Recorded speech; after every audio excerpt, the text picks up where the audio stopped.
Tibetan Buddhist monks are visiting us here in Cassadaga, New York. The monks are now living in exile in India. Here's a short history lesson. After the Chinese Communist invasion of Tibet in 1959 and the forced closure and destruction of its 6,500 monasteries, about 250 monks escaped the Holocaust and rebuilt their institution in South India, and there they remain in exile. In 1991, the monks were invited to establish a seat in North America. Thus, Drepung Loseling Monastery, Incorporated, was born in Atlanta, Georgia, a nonprofit organization dedicated to the study and preservation of the Tibetan Buddhist tradition. Now, what I'm going to show you today is one of their traditions, and it's called Mandala sand painting. Before we get to the sand painting, I'd like to tell you a little bit about the Lilydale Assembly, which is a community that's hosting the monks this weekend. It's fitting that they would be hosted here. The Lilydale Assembly is quite a remarkable place. Let me tell you a little bit about it. Now, Lilydale Assembly is the world's largest center for science, philosophy, and the religion of spiritualism, and they're now celebrating their 139th year. It's located on one of the beautiful lakes in Cassadaga, New York. Demonstrations of clairvoyance are given at services held every day for visitors by mediums devoted to their service. So when I heard that the Tibetan monks were spending the weekend at Lilydale, I wasn't surprised. When I arrived, the monks were set up in the fire hall on the Lilydale grounds, and they were demonstrating one of their traditions known as Mandala sand painting. The sand painting is accomplished in a 6-step process. Step 1, the monks begin the mandala sand painting with a ceremony of chants, music, and mantra recitation for blessing the site to make it conducive for creating the mandala. Now, when I arrived, the monks had already been working about 3 days on their mandala. They start by drawing a line design for the mandala. This is a very exacting work based on sacred geometry as presented in the ancient scriptures. This process takes about 3 hours to complete. Now, what I'll show you next is how they actually do this sand art. They pour millions of grains of sand from traditional metal funnels called chakpur. The finished mandala is approximately 5 feet by 5 feet in size and takes 3 to 5 days of work. I was amazed at how focused they were on this very intricate work.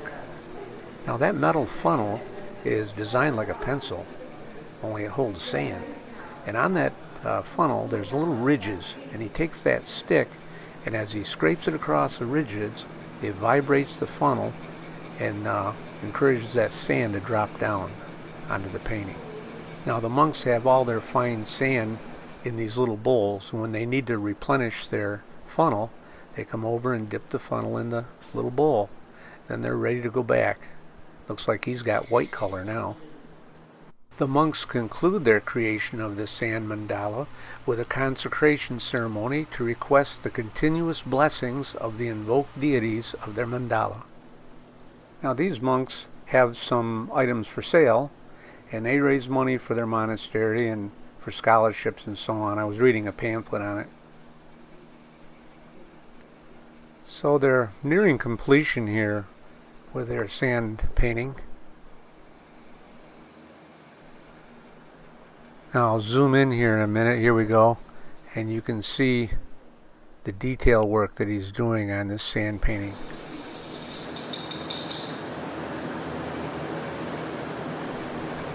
Now, obviously they didn't want people getting too close to the table, and so they have a rope curtain around there, and I was as close as I could get with the camera,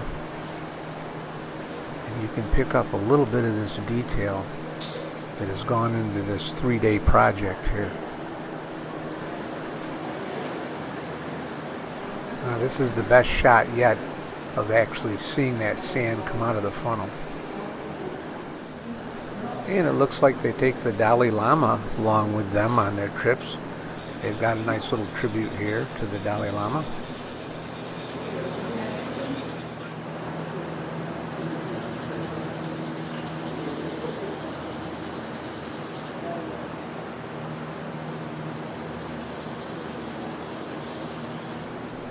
There, now it looks like he's finished and he's looking things over. And now we'll take the funnels apart and get ready to clean up. So after 3 days of work on the sand painting, their time here at Cassadaga is just about over, and tomorrow will be the closing ceremony. And it's quite amazing that the sand painting, of course, is dismantled, and they sweep the colored sands to symbolize the impermanence of all that exists. Some of the sand can be distributed to the audience as blessings for personal health and healing. And so here it is, an amazing piece of artwork by these Tibetan monks.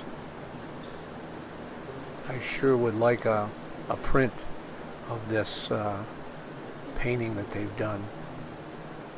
Absolutely astounding, isn't it?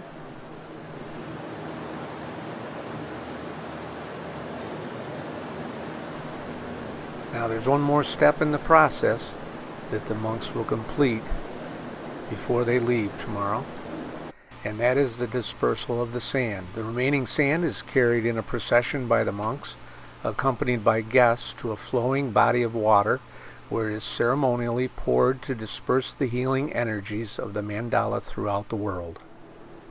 Now, I won't be able to come over in the morning to observe the closing ceremony, but it certainly has been my pleasure to be here to observe the Tibetan monks in one of their traditions.